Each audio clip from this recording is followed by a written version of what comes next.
des magistrats et ils ont un salaire dérisoire. Ça, c'est un premier aspect. Et en termes de volume de travail, et en termes de volume de travail, c'est vrai, ils abattent le gros boulot.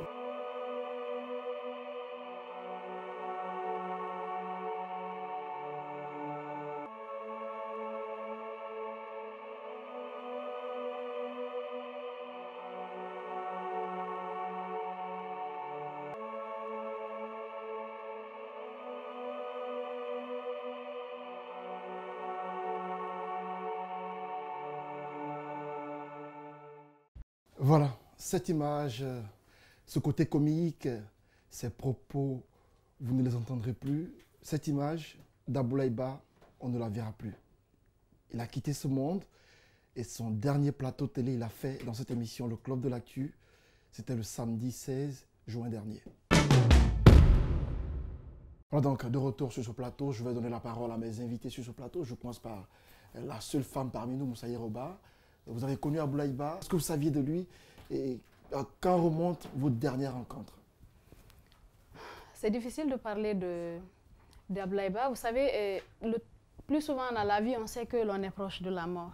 On sait que la mort, elle peut nous frapper à tout moment.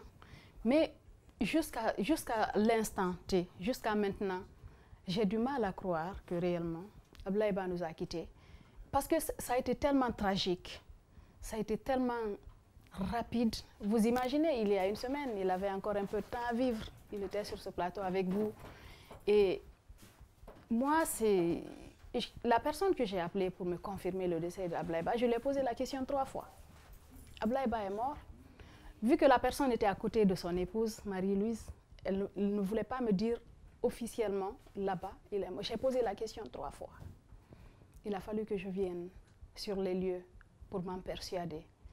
Pourquoi? Parce que vous avez vu le monde qui est venu aux obsèques, le monde qui était à l'hôpital avant que Aboulaye Ba ne décède.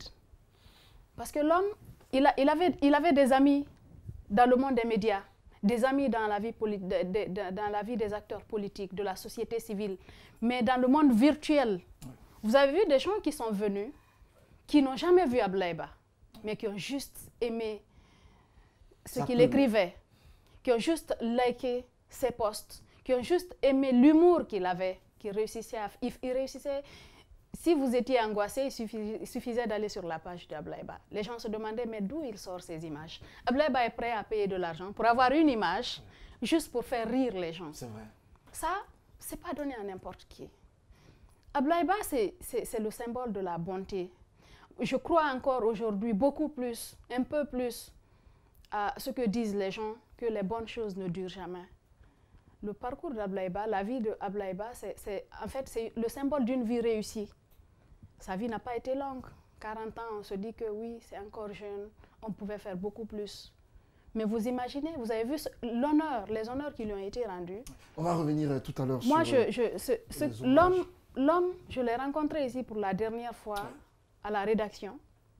Il a toujours sa tablette. Ce qui fait que quand vous le croisez, vous prenez toutes vos précautions parce qu'il cherche toujours des images pour se moquer de vous après. Je l'ai laissé à la rédaction, il se moquait du rédacteur en chef. Il disait, mais je suis chez vous, où est le jus? C'est la dernière fois que je l'ai vu. Je pense que c'est juste avant qu'il ne vienne à votre émission. Et après, on était au téléphone. Aboulaye Ba, il m'a accompagné dans toutes les activités. Vous savez, je suis souvent sur le terrain avec les activités des droits de l'homme, les violences faites aux femmes. Vous appelez Aboulaye Ba à 6 h du matin. Vous lui dites, j'ai telle activité, il est prêt à venir avec vous. Et il le faisait de façon désintéressée. Ouais. C'est ça l'homme, désintéressé. Et il a simplifié sa vie. C'est comme s'il savait que ça n'allait pas être long. Moussaïr Roba, on va à présent donner la parole à Assimi Oussouaré qui était aussi proche d'Aboulaye Ba. Je rappelle que tous les deux étaient travailleurs au sein de site, mais responsables aussi. Alors Assimi Oussouaré, c'est quoi les dernières images que vous retenez de l'homme et à quand remonte la dernière rencontre avec Aboulaye Ba? Je pense que tout à l'heure, Moussaïro disait qu'il était difficile de trouver les mots justes pour décrire qui était l'homme, qui était réellement Aboulaye Ba. Aboulaye Ba, c'était un aîné, mais les gens ne le savaient pas. Beaucoup l'ignoraient puisqu'il était ami avec tout le monde. Lui et moi, on s'est connus, c'est vrai, dans le milieu, puisque nous sommes tous des journalistes. Et bien, quelques années après, on a logé dans le même quartier, à Koza. Et je me rappelle que tous les soirs pratiquement, soit lui il passait me prendre à la maison, soit c'est moi qui passais chez lui pour que nous trouvions quelque chose à nous mettre sous la dent, puisque à l'époque, lui n'était pas marié, et moi marié, mais madame n'étant pas là, donc je vivais seul. Et la première chose que j'ai eu à remarquer chez lui, c'est que c'est quelqu'un qui aimait donner. Même s'il n'avait pas grand-chose dans les poches, mais il savait toujours comment trouver quelque chose, en tout cas pour, voilà, pour que tout le monde soit à l'aise, même si il y avait des imprévus, que tu sois par exemple avec des amis et que donc qu'il n'est pas prévu que tu ne sois pas seul, mais il savait en fait donner. Et il savait donner sans pour autant s'attendre à ce que tu lui dises même merci. Et ça lui donnait un plaisir immense. Et au-delà de ça, je retiens de Ablaye Ba quelqu'un de très humble, parce que c'est l'un des rares journalistes qui, malgré qu'il était très proche de certains hauts commis de l'État, certains acteurs politiques et pas des moindres, il menait une vie très simple et il ne s'affichait pas en fait avec ces gens pour dire qu'il était un excellent journaliste, et tout le monde reconnaît en lui vraiment le professionnalisme qu'il mettait en avant lorsqu'il s'agissait justement de traiter un dossier. Et donc, au-delà de ça, je retiens de Ablaye Ba aussi quelqu'un qui était très fidèle dans ses amitiés. Je rappelle ici qu'il fut un moment, certains parmi nous, entre guillemets, patrons de médias, avaient voulu le débaucher de Guinée News. Notamment nous, avec qui il a travaillé dans le journal L'Observateur. Moi-même, à un moment donné, je lui avais fait la proposition, mais il a trouvé les mots justes pour nous demander d'attendre. Attendre, c'était une façon vraiment de nous dire non, mais sans pour autant nous choquer. Et on l'a compris, il aimait bien ce qu'il faisait. Et pourtant, il y avait dans ce milieu des gens que Ablaye Ba dépassait au niveau intellectuel, donc à travers sa plume, mais qui menaient une vie qui n'était vraiment pas la sienne, qui n'était pas celle de Ablaye Ba, mais en fait c'est quelqu'un, il ne se préoccupait pas de ça. J'ai bien aimé le fait que Moussa Hero ait eu à rappeler également que c'est comme si Ablaye Ba savait qu'il n'allait pas durer sur terre. Il aimait faire rire les gens, il aimait en fait donner du plaisir, et toutes les fois que vous l'appeliez pour un service, s'il, pour une raison ou pour une autre, il se rendait compte qu'il n'allait pas pouvoir, disons, satisfaire votre demande, il trouvait les mots justes pour ne pas vous offenser, pour ne pas que vous vous sentiez frustré. Et il arrivait même qu'il ne décroche pas, sachant bien sûr qu'il n'allait pas satisfaire à votre demande. Donc les derniers moments que j'ai eu à passer avec Ablaye, c'était surtout au téléphone. Donc le jeudi, donc la semaine qui a précédé son accident, lui et moi on s'est parlé au téléphone. On avait à traiter un dossier, parce que ce qu'il faut rappeler aussi, c'est que Ablaye, vous pouviez évoluer dans des médias concurrents. Lui était à Guinée News et puis moi à Africa Guinée. Mais il arrivait qu'il cherche à partager des infos avec vous, chose qui est très rare, parce que chaque journaliste aime les exclusivités, les scoops, mais il partageait les infos. Et si vous aviez par exemple un dossier aussi à traiter, vous l'appelez, il pouvait vous donner pas mal d'informations sur le sujet. Donc ce n'était pas quelqu'un du genre, bon, le tout pour moi, rien pour les autres. C'est quelqu'un qui savait vraiment partager. Donc le jeudi, on a échangé tout d'un sujet et puis il était question qu'on se retrouve après la fête. Le vendredi, le jour de la fête, il m'a envoyé comme toujours un message pour me souhaiter bonne fête. Et donc c'est pourquoi samedi, quand je me suis réveillé, j'ai vu un post sur Facebook qui annonçait un accident à Blaïba avec le caméraman Abou Koria. Quand j'ai vu que c'est à 4 heures, j'ai cru que c'était un canular parce que j'ai vécu quand même avec Ablaïba pendant plusieurs années. Mais j'avoue que ce n'était pas un octambule. Donc quand j'ai vu 4 heures du matin, j'ai cru que c'était une blague. Et j'ai cru que ce n'était pas quelque chose de sérieux. Mais après, quand j'ai continué à lire le post, j'ai vu qu'il était sur le terrain en train de travailler. Donc, l'amour du métier l'a amené à sortir à cette heure-là pour justement aller trouver la mort, comme on le dit. Donc, voici en fait, de façon résumée, ce que je retiens. Souvenir émouvant donc sur ce plateau, les derniers moments passés avec Ablaïba, racontés par nos invités sur ce plateau. Et l'une des dernières personnes à l'avoir rencontré, c'est bien sûr Dansa Kourouma, le président du CNOSC. Vous le voyez en image, très ému sur ce plateau, mais on va tout de même lui arracher quelques mots. Dansa Kourouma, on vous a suivi au Palais du Peuple lors du symposium. Vous avez eu du mal même à prononcer le discours. Dites-nous, ça s'est passé comment ces dernières rencontres avec Ablaïba? D'abord, pour la petite histoire, j'ai connu Ablaïba au campus. Je suis l'aîné de Ablaïba d'1 mois. Wow. J'aimais toujours le dire, je suis ton aîné, mais il n'y avait que 1 mois qui nous... J'étais plus âgé que lui d'1 mois. Il est de mars, il était de mars alors, je suis de février.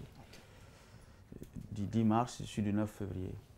Donc, au campus, j'ai remarqué sa présence lors des prières nocturnes, parce que j'étais responsable d'un foyer Bissandougou à Gamal. Au 3e étage, j'habitais avec Ablaï. Et puis, tous les jours, entre 1h et 3h du matin, on se croisait dans le couloir pour prier, pour faire les prières nocturnes. C'est là où on s'est connus, véritablement. Et en plus des activités universitaires, la commission culturelle, il était tout simplement un journaliste depuis que je l'ai connu. Donc, j'ai pas... Il a commencé ce métier depuis l'université. Bon, certains disent que depuis le collège. Wow. Mais moi, c'est à l'université, je l'ai remarqué. Toujours avec un petit carnet, un bic, en train de se faufiler entre les gens. Il passait toujours inaperçu, pas du tout grand, petit, mince. En fait, je l'ai connu tel qu'il était au campus. Et aujourd'hui, il gardait la même corpulence, miraculeusement. Il n'a pas grandi, il n'a pas grossi, il n'a pas vieilli. La même forme, il n'a pas vieilli. C'est vrai. Donc, c'est comme ça qu'on s'est connus, on a sympathisé, comme on était tous dans les activités universitaires, commission culturelle et puis le syndicat des étudiants. C'est là où ils étaient journalistes, nous on était dans la politique estudiantine, parce qu'il faut dire comme ça, parce que quand tu es syndicat, tu fais partie du syndicat des étudiants, tu fais un peu de politique. Donc c'est comme ça qu'on s'est connus, tout le temps en train de nous coincer. Quand on regardait les matchs à la télé, on avait un écran où tous les étudiants descendaient pour regarder la télé, mais passaient son temps à faire rire les gens. Donc, et contrairement à beaucoup d'autres personnes, ma proximité, l'empathie avec Ablaï s'est arrêtée quand on est sorti de l'université. Okay. Il a passé tout son temps à me taper dessus sur les médias.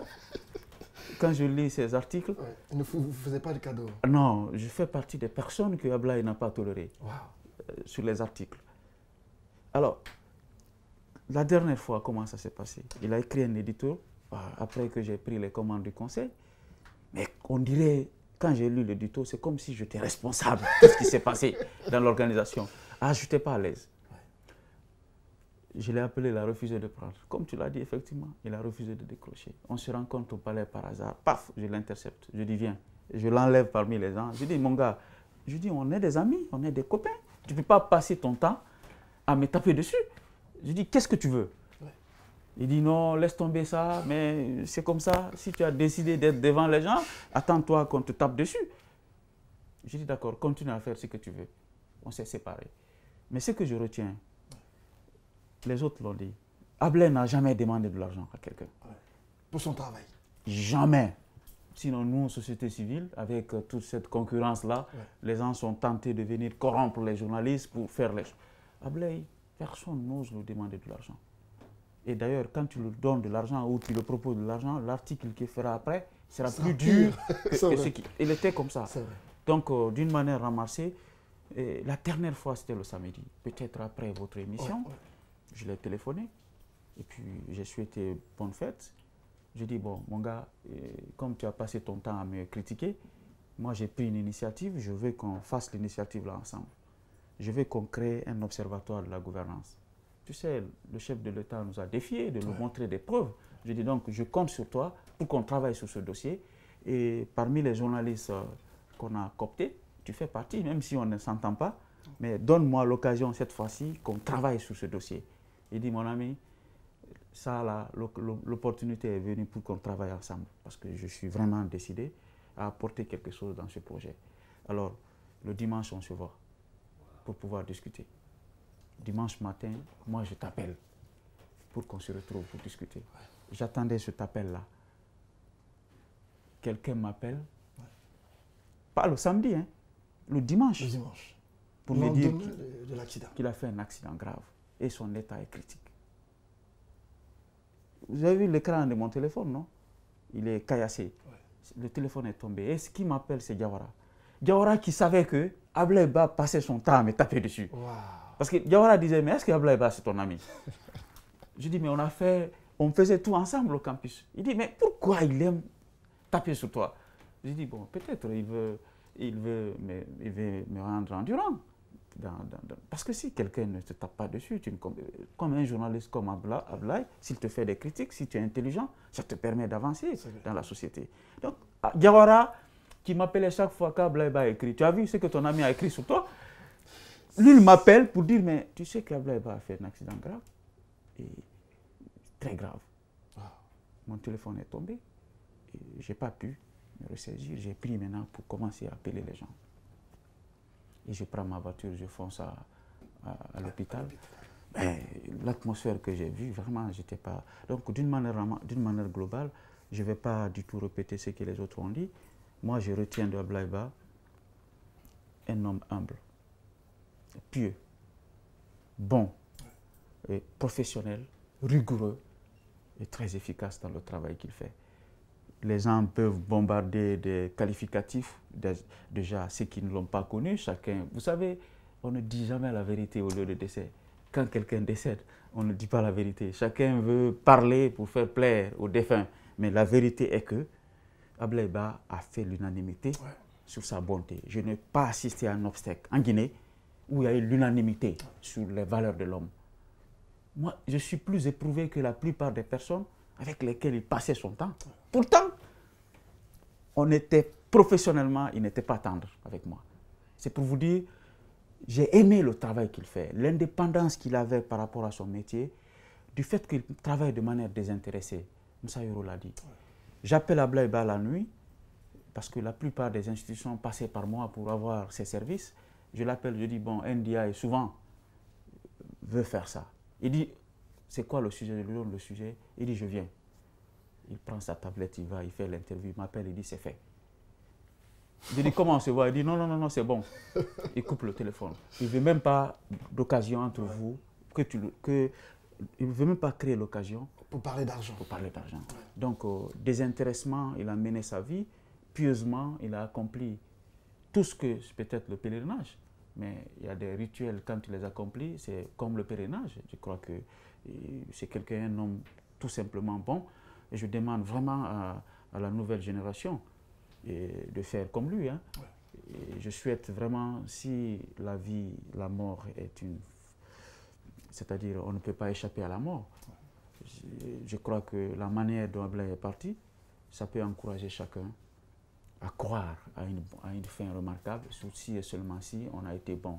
Le dernier témoignage que je vais faire, il y a une fille qui m'a appelé, qui est proche de moi, en fait c'est ma belle-sœur, qui ne connaît pas Ablaye, ni d'Adam, ni d'Ève, mais qui m'appelle en pleurant. Il dit que, et puis elle va jusqu'à... Je dis, tu pleures pourquoi? Il dit, je pleure pour Abdoulaye Ba. Il dit, je ne le connais pas, mais c'est comme si c'était mon époux. J'éprouve la même peine, comme si je le connaissais. Incroyable. Une pharmacienne dont je ne vais pas dire le nom, mais qui n'est pas dans l'environnement des médias, qui n'est pas dans ce monde que nous vivons, qui passe sa journée dans sa pharmacie, qui ne regarde pas les sites d'ailleurs, mais qui dit que ce qu'il ressent, c'est comme s'il a perdu une partie d'elle-même. Wow. Imaginez l'ensemble de tous ces Guinéens, de toutes ces Guinéennes qui éprouvaient la même chose pour Abdoulaye. Je crois que la Guinée n'a pas la chance, honnêtement. On a perdu une valeur. Une valeur. Ouais. Jacques Leno, on vous a suivi avec cette plume dans laquelle Abdoulaye s'exprime. Et vous allez forcément rappeler vos derniers moments avec Abdoulaye, mais d'où vous êtes parti cette inspiration-là? Parce que ça a été partagé par tout le monde, une plume que je qualifierais d'exceptionnelle. Bon, exceptionnel, mais il n'y avait rien d'étonnant dedans parce que c'était son style. C'est comme ça il écrivait et je ne l'ai pas connu, il ne m'a rien appris. Mais à distance, j'ai aimé ce qu'il faisait et à chaque fois que je tombais sur ses chroniques, je prenais tout mon temps pour les lire. Donc tout ce qui est là-bas, c'est comme si c'est lui-même qui avait pris sa tablette pour écrire ce qui était dedans. Et il y en a qui me l'ont rappelé, ils se sont rendus compte seulement vers la fin que ce n'était pas Abdoulaye qui parlait. C'est seulement vers la fin, là où on parle maintenant de l'hôpital sino-guinéen, qui se sont rendus compte que ce n'était pas Abdoulaye qui parlait, mais c'est quelqu'un d'autre qui avait écrit et quand lui il était maintenant décédé. C'était une belle inspiration. Voilà. Alors parlez-nous un peu de ce que vous retenez. Je crois la dernière fois que je l'ai vu, malheureusement, il était de dos et je ne l'ai pas salué. C'était à son dernier passage dans cette émission. Parce que ce jour-là, le samedi dernier, je me rappelle bien, je devrais être là, mais j'ai eu un empêchement, donc je suis venu un peu en retard. Et dès que je suis arrivé, je suis allé directement à la radio, et quand je descendais, je l'ai vu. C'est finalement que j'ai compris qu'il attendait... C'était après l'émission? Après l'émission, qu'il attendait Ouri. Il était de dos, plongé dans sa tablette, mais je n'ai pas pris mon temps pour le saluer. J'ai continué dans la salle de rédaction. Maintenant, quand je suis ressorti, il était descendu. Il y a Ouri qui le cherchait. Il dit, ah, je l'ai vu descendre. Hein. Donc lui, il l'a appelé après, mais je crois lui aussi, il m'a dit la même chose le dimanche, qu'il ne l'a plus revu. Il l'a appelé, mais Abdoulaye a dit qu'il est parti. Donc, mais j'ai eu quand même l'occasion de partager ce plateau avec lui, je crois, pas plusieurs fois. Et la dernière fois, c'était à la veille de la mise en place du gouvernement. Oui.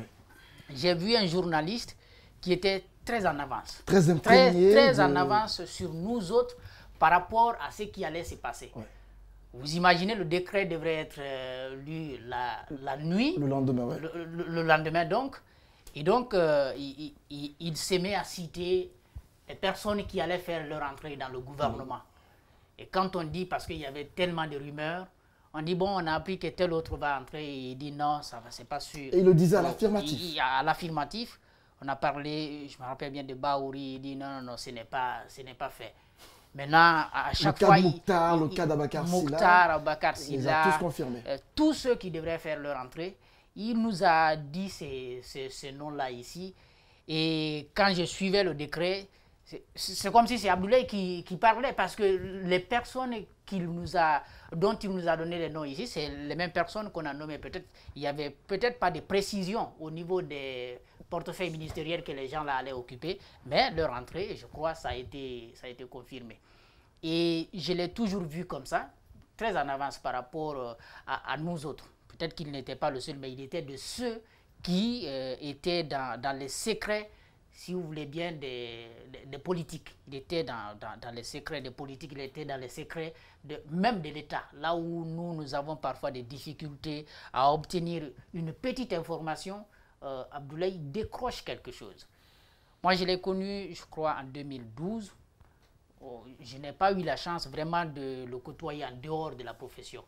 Et là, j'étais à Gangan, il y a nos aînés, Alia Kamara qui venait, qui est maintenant à la RTG, mais qui venait souvent parce qu'il était en train de gérer un peu la télé à l'époque.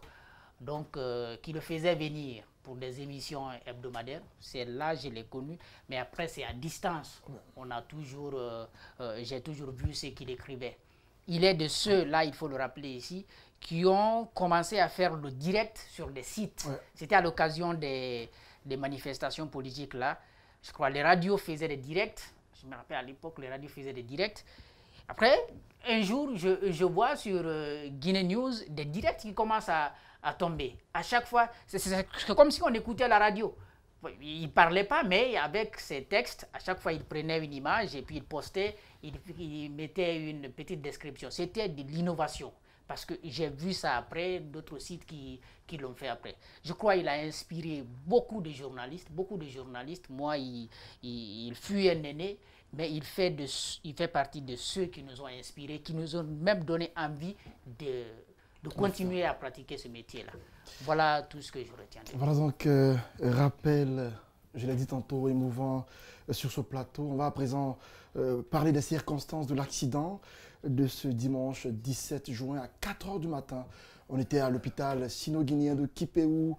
Des témoignages ont été rendus, notamment avec Moustapha Naïté qui était sur le terrain lors de cet accident et également d'Abou Korea Kourouma, l'une des victimes de l'accident, mais aussi du chef de l'État qui a rendu visite aux blessés. Et on va ensuite écouter le médecin qui nous rappelle l'état des blessés. C'est parti pour ses propos.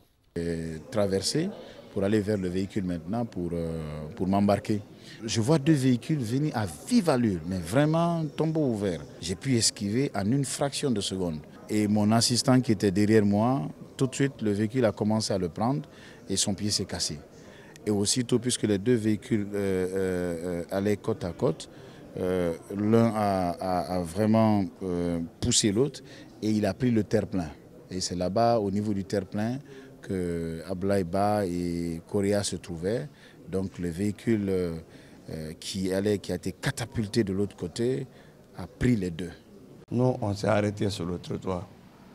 Il y a un véhicule qui est venu, il a garé pour que nous puissions passer. Au fait, il y avait deux véhicules qui se poursuivaient. C'était des aventuriers qui faisaient des rallyes. Nous, on était arrêtés maintenant. Le véhicule est venu nous ramasser. Abdoulaye Ba était devant moi.